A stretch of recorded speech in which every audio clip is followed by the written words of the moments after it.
नमस्कार दोस्तों, मैं विशु आपका दिल से स्वागत करता हूं मेरे चैनल पर। आज फिर से एक नई क्राइम स्टोरी के साथ हम आपके सामने हैं जो आपके रोंगटे खड़े कर देगी। तो बिना किसी देरी के चलिए शुरू करते हैं आज की मर्डर मिस्ट्री।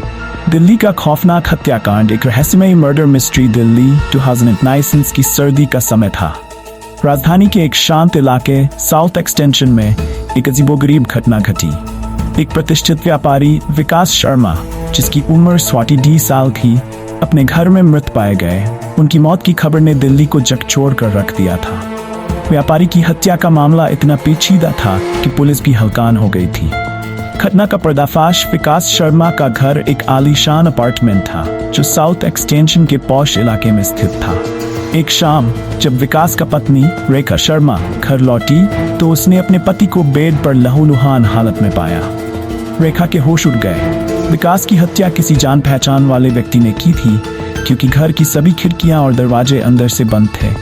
पुलिस को तुरंत सूचित किया गया और घटनास्थल पर पहुंचते ही उन्होंने पाया कि विकास के सिर कई गहरे घाव थे जो एक धारदार हथियार से किए गए थे। साथ ही एक संदिग्ध चिट्ठी भी मिली जिसमें कोई साफ संदेश नहीं था बल्कि कुछ बेतुकी बातें लिखी गई थीं। शक की सुई पुलिस ने शुरुआत में रेखा को शक की निगाहों से देखा। उसने अपने बयान में कहा था कि वह दिन में ऑफिस में थी और घर में किसी को नहीं बुलाया था। लेकिन जब पुलिस ने घर के सीसीटीवी कैमरे की फुटेज देखी तो कुछ और ही सच सामने आया।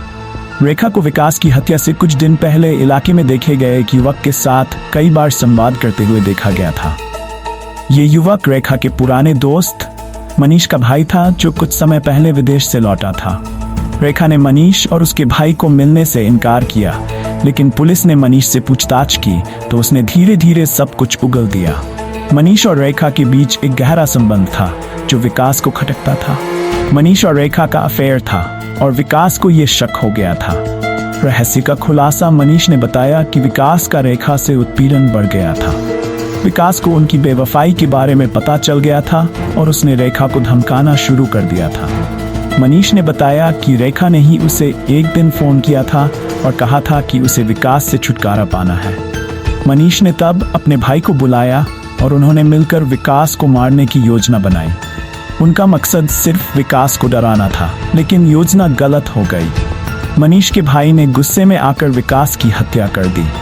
हत्या के बाद दोनों ने सबूत छुपाने के लिए उसे लहूलुहान अवस्था में छोड़ दिया और सीसीटीवी फुटेज में किसी तरह की गड़बड़ी करने की कोशिश की।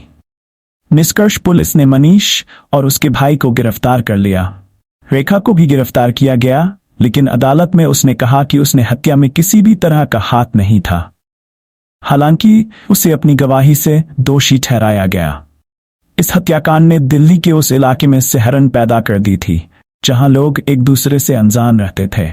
ये कहानी हमें ये सिखाती है कि कभी भी किसी को पूरी तरह से नहीं जान सकते और कभी-कभी रिश्तों के भीतर छिपे राज सच्चाई का पर्दा उठाते हैं जिनकी कल्पना भी नहीं की जा सकती।